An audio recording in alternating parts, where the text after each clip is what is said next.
With Gen AI, it just brought it to a stratospheric level. It can have this outcome of an amplified human experience. We're still a bit missing the mark. And I see other countries who are starting to invest massively in that. And, I'm a bit worried. We all can, at the end of the day, work with each other with, let's say, less of the things that we don't like doing and more of the things that we like doing. That's moving in the right direction.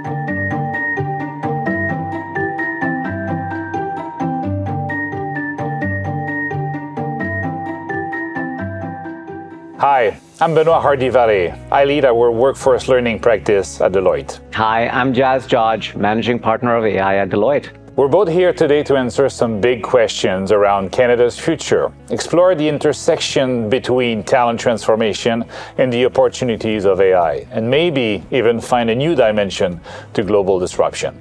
Jas, what's the biggest hurdle that Canadian businesses face when it comes to AI adoption? You know what, Benoit, from my view, it is talent. Attracting the right talent so that you can build AI solutions and apply it in the context of whatever your industry is of paramount importance. And what we're observing is that Canadian businesses are struggling to attract the right talent when you look at the competing forces of big tech companies, other global organizations, let's say, that have much deeper pockets, that are able to attract talent, not only with higher compensation, but with more challenging projects, resources, computational capacity, data. That's a big thing that we need to solve for in Canada. And even though the government is making strides to be able to move in that direction, I think we should be doing more. But I wanted to ask you, what's the most important workforce trend that you've observed in the recent years? You talk about talent, and I want to talk about skills. Close, but different. And I put the two arrows because on the one hand, you have people who want to get in the workforce, right? So it's the new generation, it's the new entrant in the country where sometimes we don't recognize their skill or competence, or we have sometimes outdated model for the kind of skills you need to do a job. So we don't necessarily think about the real skills, and sometimes we look at accreditation and certification and formal education. So there's a challenge getting into the Canadian skill pool. At the same time, at the other end of the spectrum, we're losing all of our experienced, senior, seasoned, skilled individuals. So before they leave, they need to also give back some of that learning to the workforce. Yeah, I totally agree. I think the way in which the entire workforce philosophy is shifting from jobs to skills is going to be of paramount importance as we navigate this next era. Yeah, and I think with Gen AI, it just brought it to a stratospheric level. We were all having this conversation 5 years ago, but since the tsunami, the conversation is now in every boardroom. Okay, now my next question for you, Jas. Do you think that Canada provides a friendly environment for AI startup and scale-ups to grow? And why? Yes and no. There are certain things that the government has done in terms of incentive programs like SHRED as an example, which does give a lift to startups to be able to, I'll say, be competitive. But on the other side, I do feel there's a lot more that the government can do by providing, I'd say, access to startups with a strong domestic market, with first customers, so that startups can validate their product market fit at the right velocity. And I also feel certain things like being able to provide them access to international markets and reducing the friction that startups experience to be able to access those markets is something else the government can do.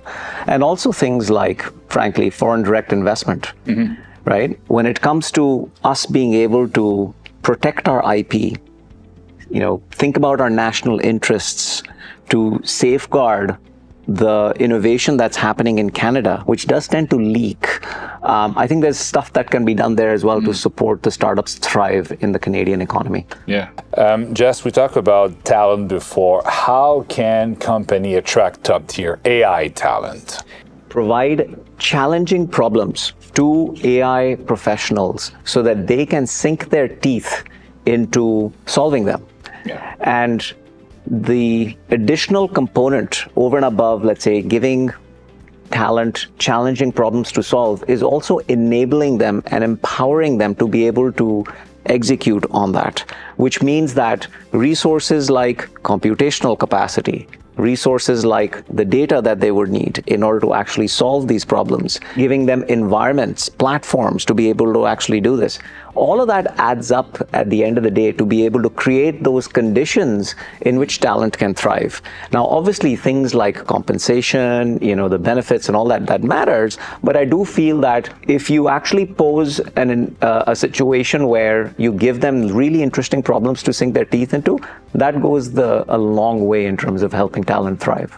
I would say maybe another one would be the mission. Yes. What is your AI for? Because if you're solving sustainability or poverty or global issues, yes, I think that's another way to make it challenging, yes, for the same amount of dollars. I think that's a great point. And to kind of add to that, if companies can focus on their brand, the brand that they want individuals to associate themselves with in this purpose-driven world that we are in, I think that can go a long way to add to some of the things that I've mentioned earlier as well.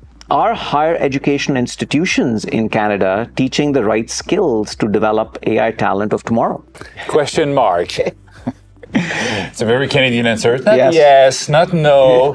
It depends. Look, I think we're giving our population a good foundation. I'm a product of that system. I'd like to think that I have the foundation, but did I have to learn a lot more in the marketplace and the workplace? Absolutely. Could some of that have been provided to us early on? How to think digitally, how to have those skills that are adjacent to AI and technology, just so that it's a bit easier. It's like when you learn one language and you have another language that's close enough. If you speak French, Spanish feels a bit closer, English, German, there's these commonalities. So if we can think about this tiling of these skills and have something that's generic to cover the whole population, all the future workers, but then give them a ledge so that they can step into AI and programming and all that. Because I think at this point, we're still a bit missing the mark. And I see other countries who are starting to invest massively in that. And, I'm a bit worried in the long run. I think that makes a lot of sense. I do feel also that if you can create the right partnerships with businesses, with industry, to be able to get insights in terms of what are the experiences and skills that are in demand that business can really benefit from. I think that's the other ingredient that I feel that institutions can benefit from, to tailor their programs so that it'll resonate in a way as well. Next question for you is, do businesses have a clear idea of what skills their employees need to effectively use AI? A puzzle. Oh. You are trying to figure out the skills you have and the skills you need. These two questions evolve almost in real time. The marketplace is so big, it's so dynamic. If we look at a lot of the research, very little of all the organization would say, we have a handle on our skills, we know exactly what we have. So let's say that there's a third that know it really well, a third have really no idea, and a third are getting better. The good thing, though, is that I think everybody realizes it. It's not just some marketing or vague thought leadership. Everybody realized that it is a skill economy, and everybody is working toward it, both on the technology and on the business process of understanding and closing the skill gap.